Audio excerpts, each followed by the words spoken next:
The team that wins Game 1 of the finals goes on to win the series 70% of the time.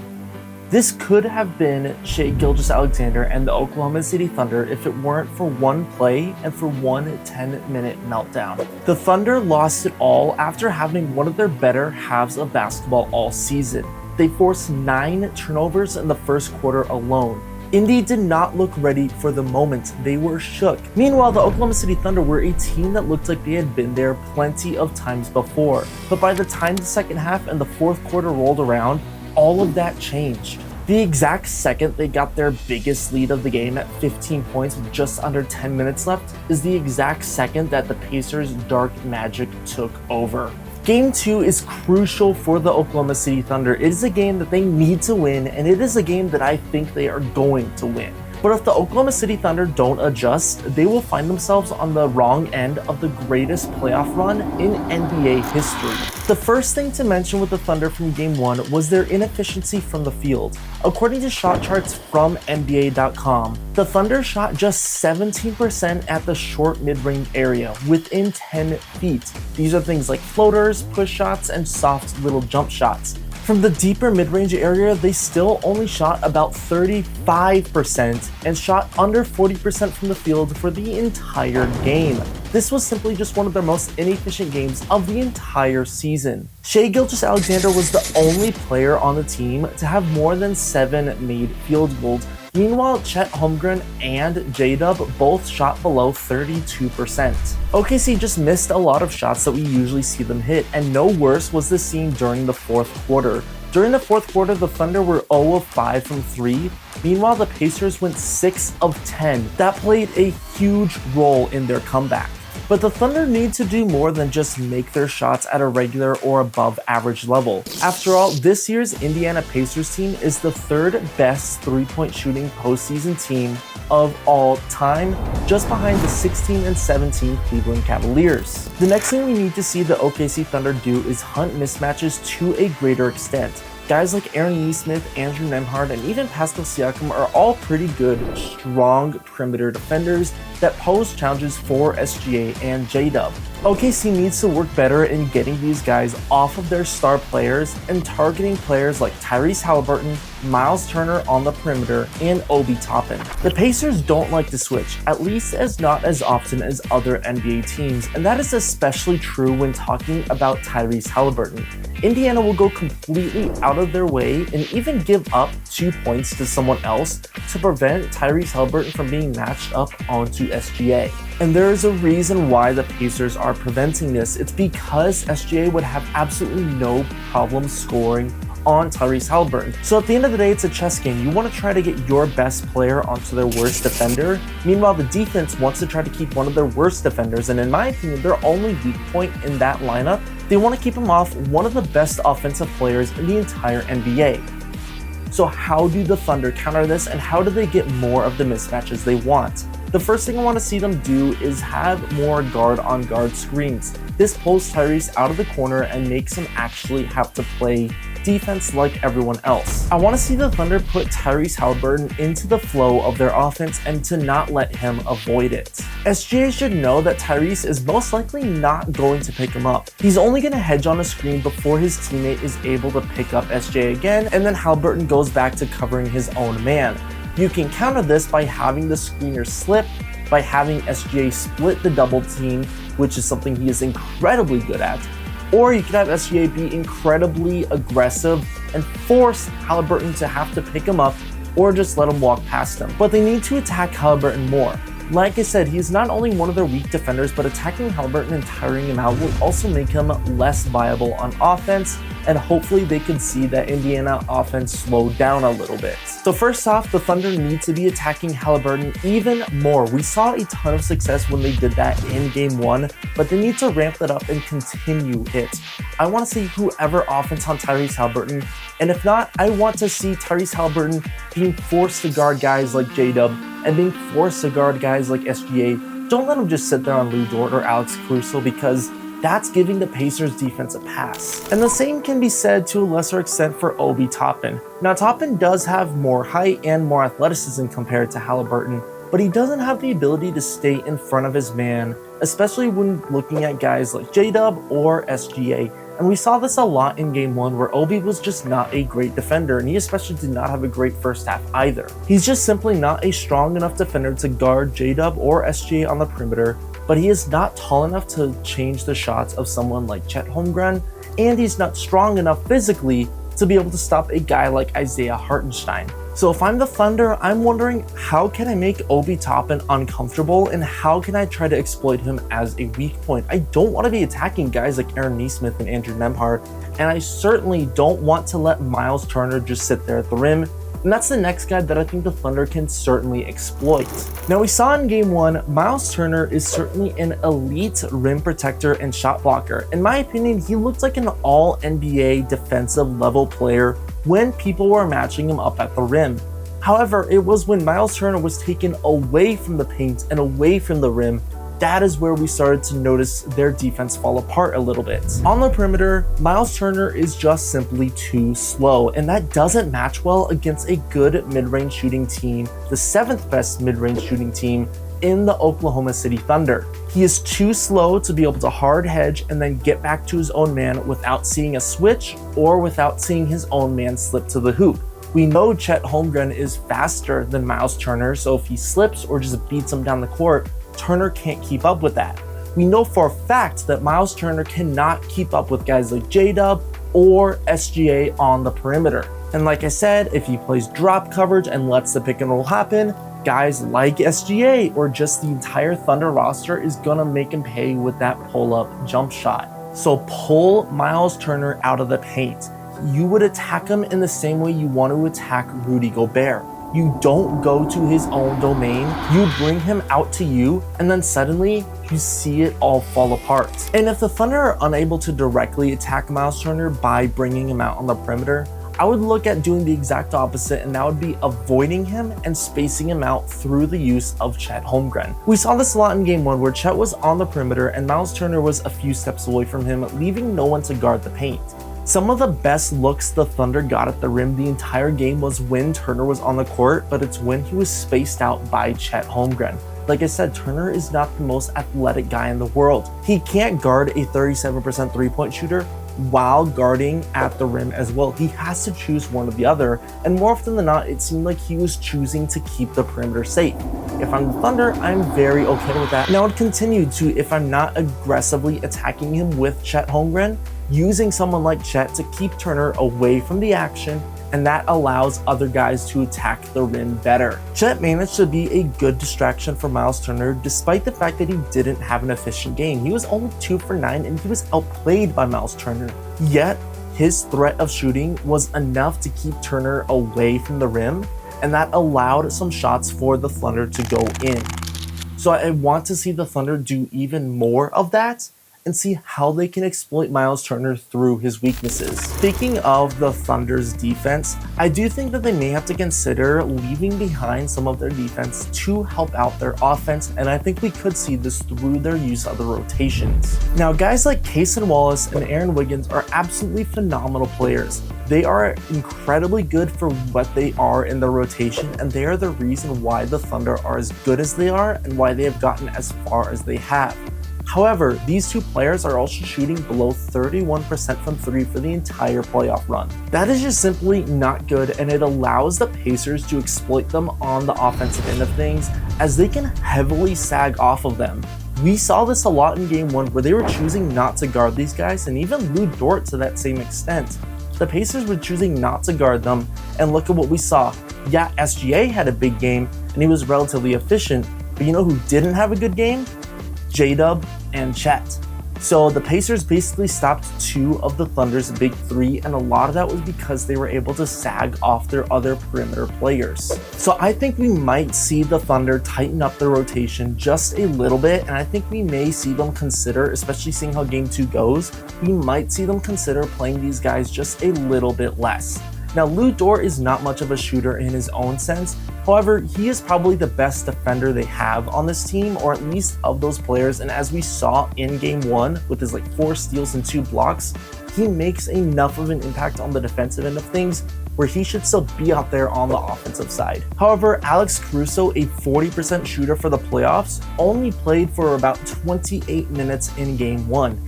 I would argue that you may want to see a little bit more Caruso going forward, just because Caruso, being that hype man, being that energy guy, being an elite defender still, but he can space out the floor, and he's been showing to do that throughout these playoffs, something that Wallace and Wiggins have not been doing. This is just a game 1 stat. However, SGA had an offensive rating of 104, Alex Caruso was 111, J-Dub was 105, Cason Wallace was just 97, and Aaron Wiggins did have a good rating, but that was only for 10 minutes. There definitely seems to be a connection between the guys who can shoot having a better offensive rating in game 1 and the guys who can't shoot not having a good offensive rating in that game. Is this a game 1 overreaction? It absolutely is. I wouldn't expect the Thunder to throw out what has been working and throw out their entire rotation based off of one game.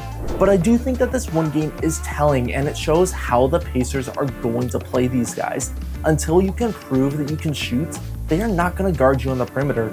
And the Thunder as a team have not been shooting that well from 3 in the playoffs. So like I said, Alex Caruso has been about a 40% shooter from 3, so has Isaiah Joe. So you look at Chet Holmgren and Lu Dort, they're both shooting below 33%. J-Dub and SGA are both around that 31% mark, and then the 2 guys I mentioned earlier, Cason Wallace and Aaron Wiggins, are both shooting between 29 and 30%.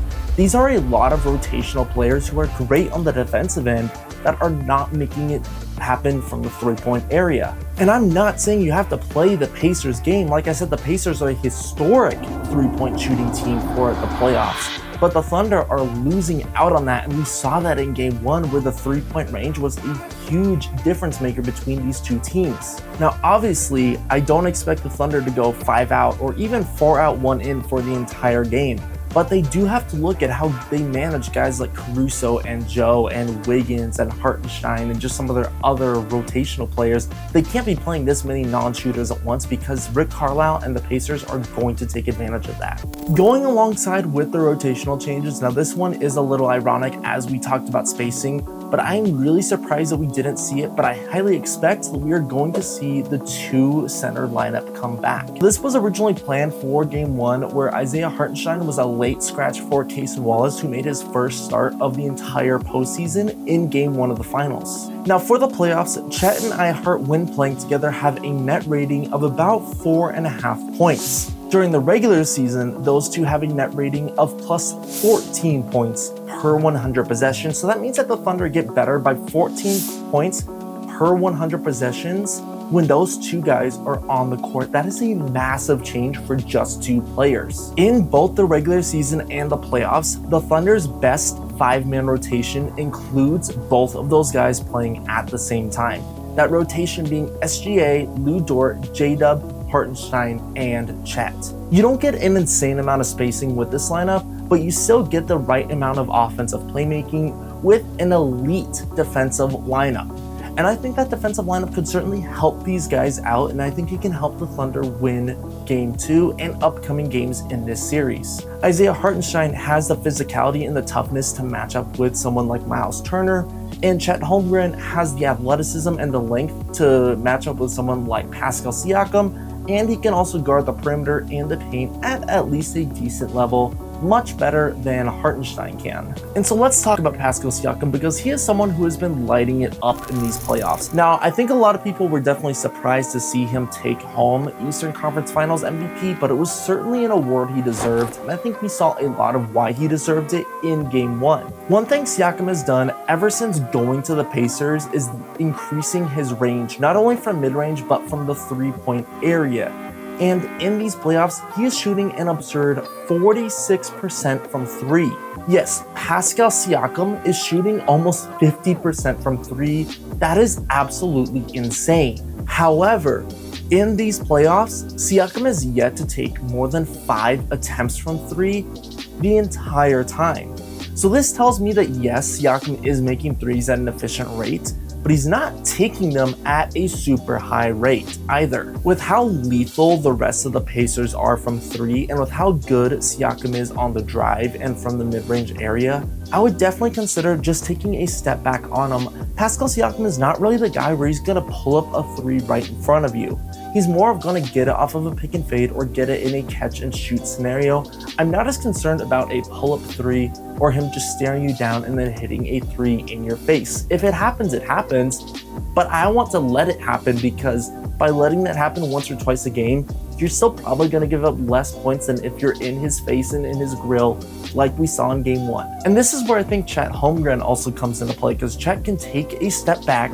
He's long enough to where he can still put a hand in Siakam's face, but he can take a step back, guard the paint, and guard the mid-range area a little bit more, two areas where Siakam certainly thrives at, and just not let him beat you from three as badly. And I think by seeing that two center lineup, we can see the Thunder be allowed to put Chet Holmgren back onto Pascal Siakam, a matchup that I think is still pretty 50-50, but it's definitely better for the Thunder. Now, if I'm wrong about this, I am wrong about this, but I would rather die by Pascal Siakam making a bunch of three-pointers than die by Pascal Siakam driving past me and getting easy looks at the rim or easy chances to kick it out to teammates. And staying on defense, let's talk about kicking it out to the teammates, because let's talk about how the Oklahoma City Thunder defend the corners. Because the corner three absolutely killed the Oklahoma City Thunder in game one. The Pacers shot way above their season average, and the Oklahoma City Thunder gave up way above their season average in game one. Even though the Thunder are already a team that gives up a lot of corner shots, they gave up way too many in game one. To be exact, 41% of the Pacers' three-point opportunities came from one of the corners. That is a 13% increase compared to what the Thunder usually give up in the regular season. To make that stat worse, in the left corner, the Pacers went 8 of 10 for the entire game. They shot 80% in the left corner. 8 of 10 is absolutely insane in the NBA Finals. That right there is the reason why they lost.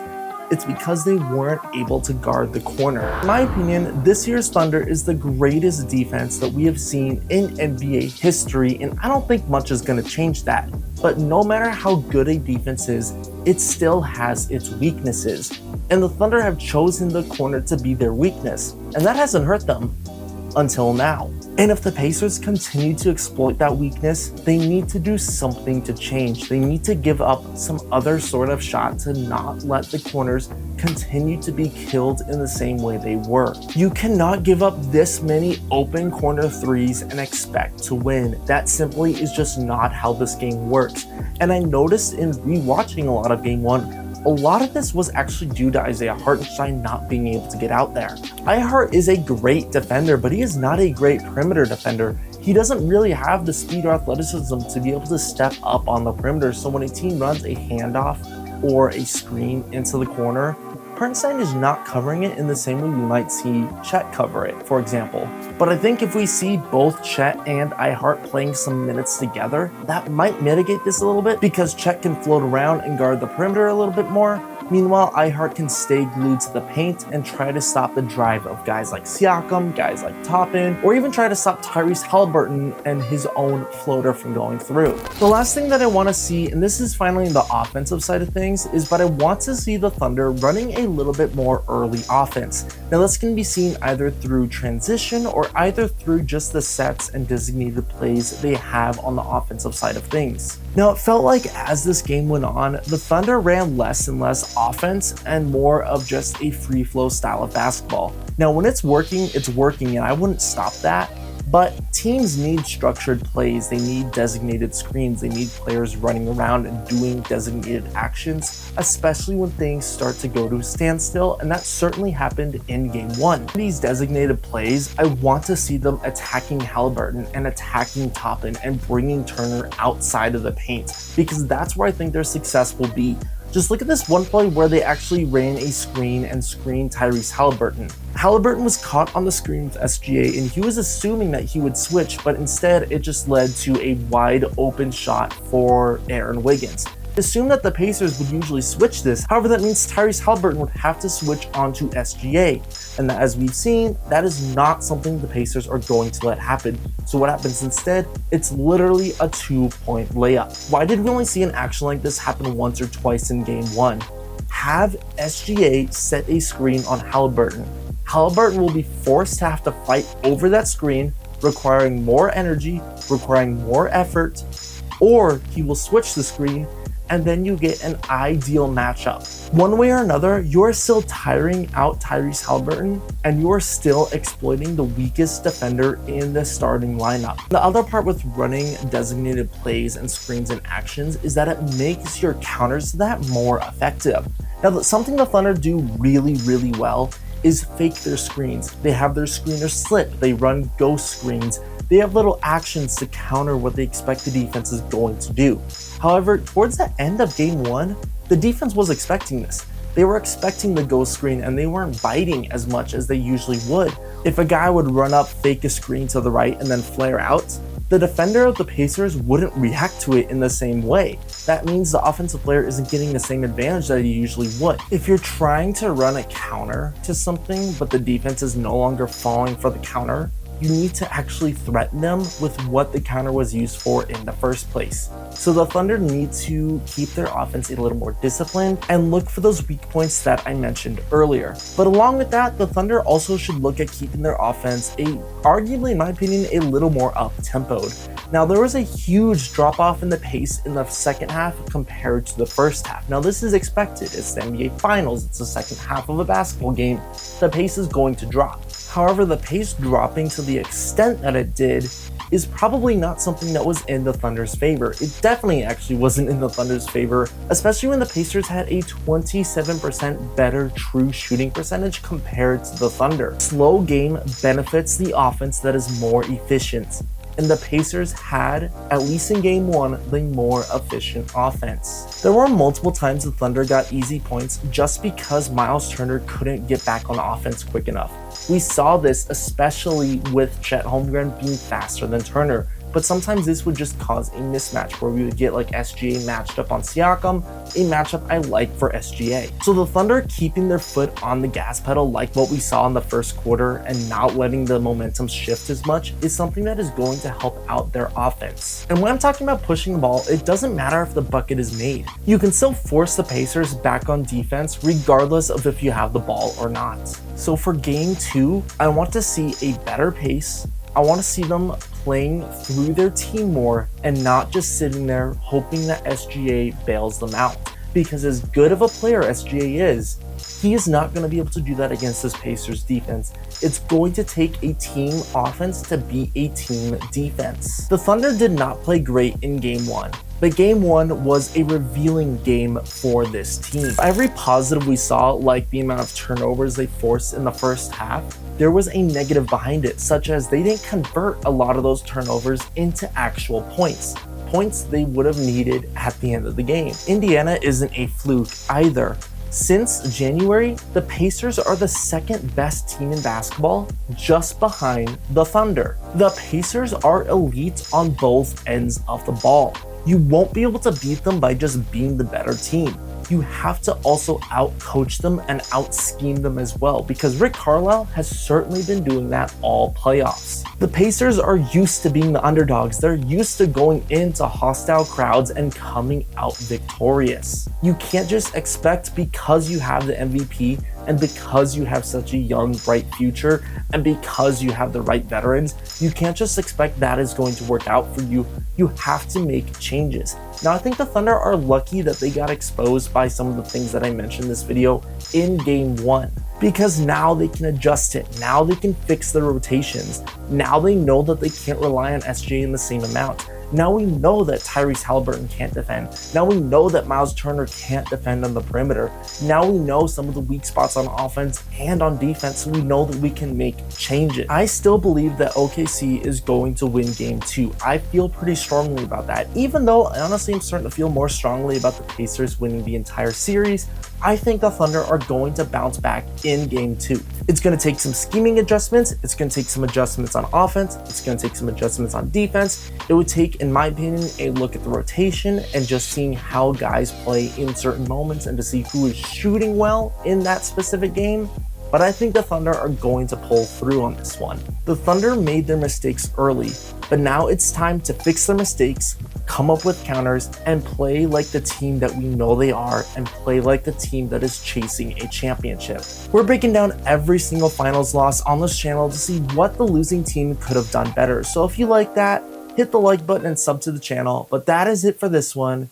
I will catch you all later.